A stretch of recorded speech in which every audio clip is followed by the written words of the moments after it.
Tonight, the emotional testimony in the trial of the former officer charged in the death of George Floyd.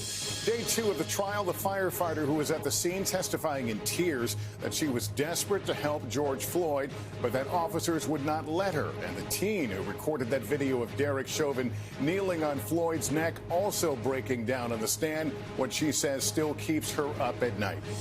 New satellite images over a North Korean nuclear plant. The alarming thing they show and the growing pressure on President Biden. The U.S. bracing for a potential fourth COVID wave. The troubling signs, 19 states reporting a rise in hospitalizations. The new plea from the CDC directors and the nation's governors. The first video from inside the Border Patrol facility, overcrowded with thousands of migrant children. The youngest separated into playpens where they also sleep. The disturbing surveillance, a 65-year-old Asian woman brutally attacked in broad daylight in New York City. No one helping her. The hunt for the suspect. The new Secret Service report finding that school shootings are preventable, the warning signs to look for, and the countdown to an opening day like no other. This is NBC Nightly News with Lester Holt. Good evening, everyone. Captured on video in its entirety and seen around the world, so many of us essentially became witnesses to the death of George Floyd, but spared the trauma of actually seeing it face to face. Unlike the eyewitnesses who testified today in the murder trial of Derek Chauvin, he's the now former policeman charged with murdering Floyd. Today, the jury heard from bystanders describing what it was like to watch from just feet away as Floyd became unresponsive while under the knee of Officer Chauvin. Today, on day 2 of the trial, we heard from the underage girl who recorded the moment. That video that horrified so many of us and forced a painful reckoning. Gabe Gutierrez is in Minneapolis tonight with late developments from the trial. On the witness stand today, Donald Williams fought back tears as he heard the 911 call he placed while George Floyd was dying. He just pretty much just killed this guy that wasn't resisting arrest.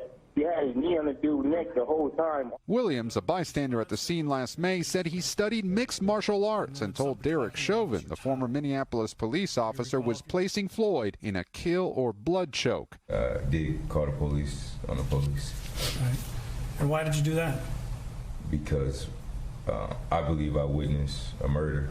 During cross-examination today, a tense exchange with Chauvin's attorney. When you do a blood choke, what you're trained on generally is to limit the blood supply to both sides of the neck. No, a blood choke is attack one side of the neck.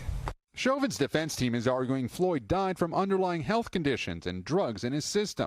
The next several witnesses testified off camera since they were minors at the time. I heard George Floyd saying, "I can't breathe, please get off of me." Darnella Frazier, now 18, shot the cell phone video that ricocheted across the world because she said what was happening to Floyd wasn't right. It seemed like he knew it was over for him. If not for that video, George Floyd likely wouldn't be a household name. When I look at George Floyd, I look at my dad, I look at my brothers, I look at my cousins, my uncles, because they are all black. I look at how that could have been one of them.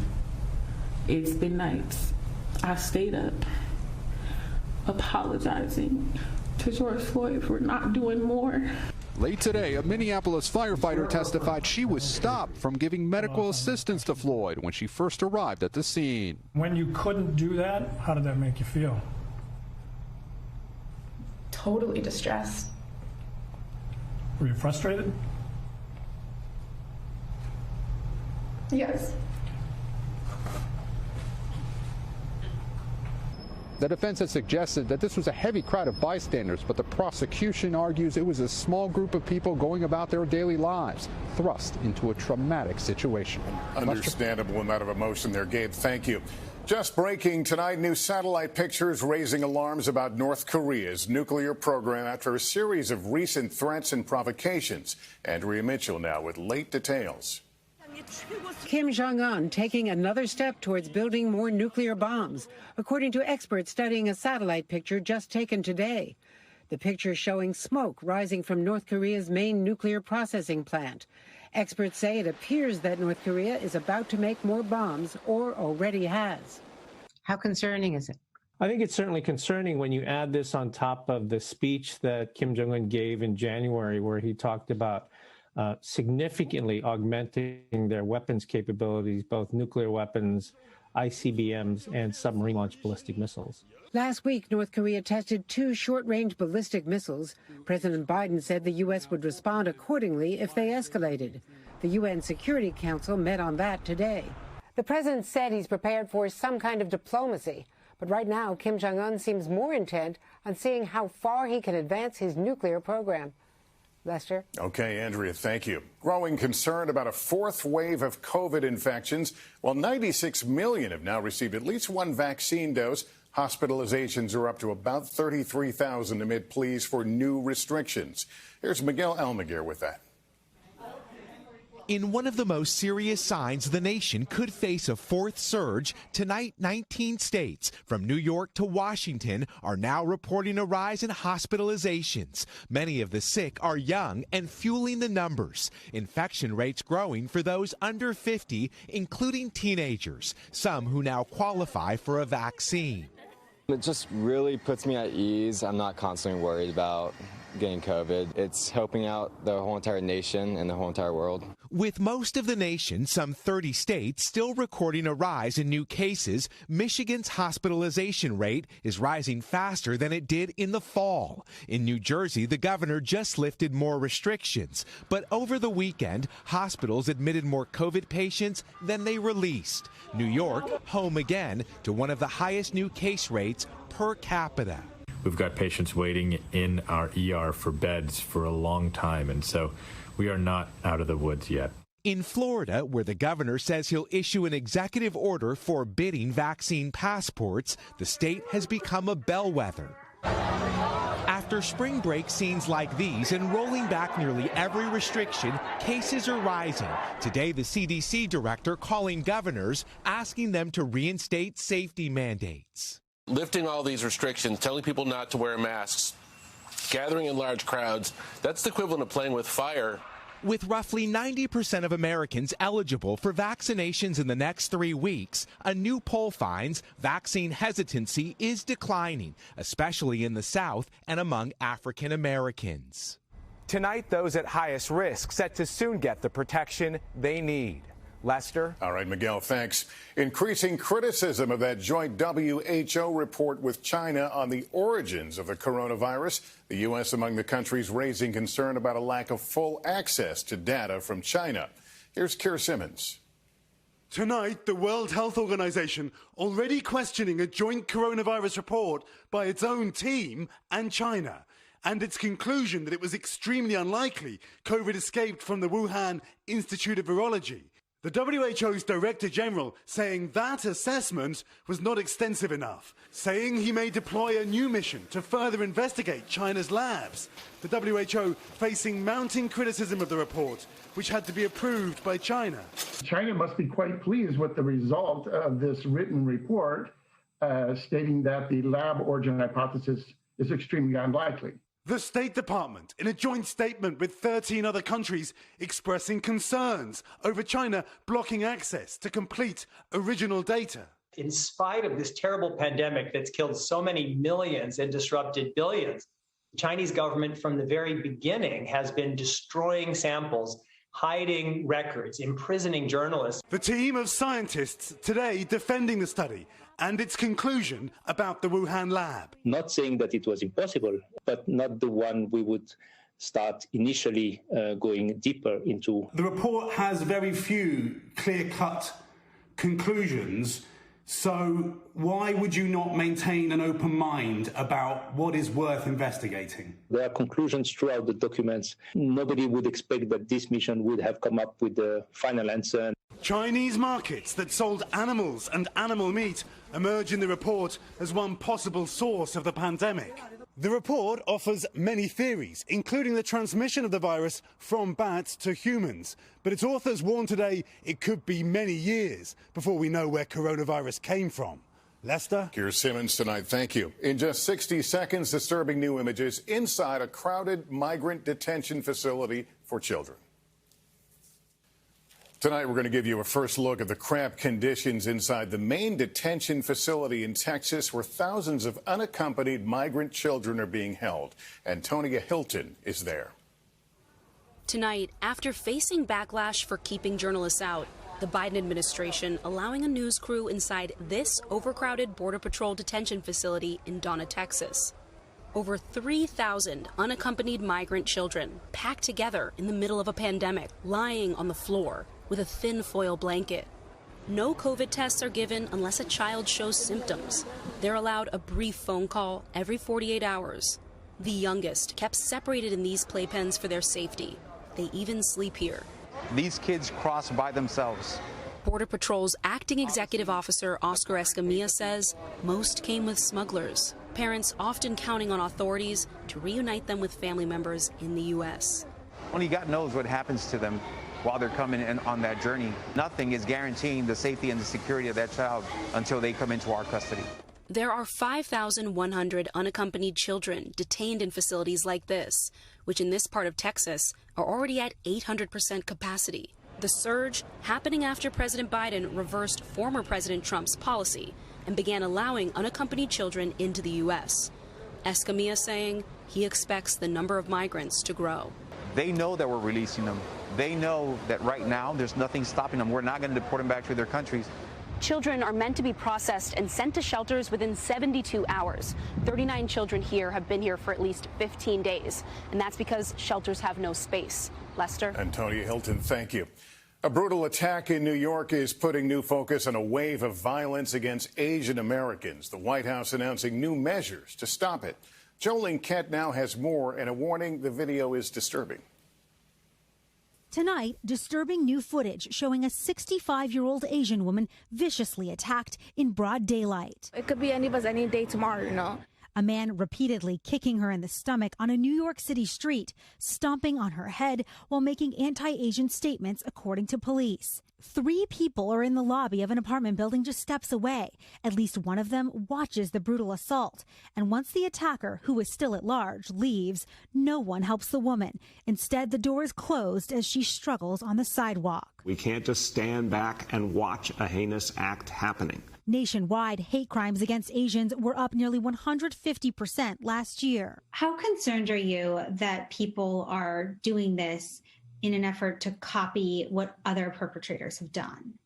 I'm extremely concerned about the copycat effect. Additionally, I think people are reporting things more than they were previously, as they're more aware of what's happening. Now, the Biden administration is allocating nearly $50 million for Asian American Pacific Islander survivors of violence and assault, and establishing a new committee dedicated to ending xenophobia against the AAPI community. The FBI will also publicly highlight reports of anti-Asian hate crimes. We are at a moment of reckoning, and we get to choose what kind of country we want to be. The Justice Department also announcing today it's expediting the improvement of hate crime tracking and prosecutions. The most painful part of that video was watching that man close the door on that woman. And I hope that as a country, we don't do the same thing. Joe, it's also horrifying. Any word on that woman's condition? Lester, officials say she's just been released from the hospital. And as for the people in that lobby, building management says they've been suspending pending an investigation. The New York City Hate Crimes Task Force is also investigating. Lester? All right, Joe, thanks. A report from the Secret Service provides new hope that student attacks on their own schools can be prevented. Pete Williams has more.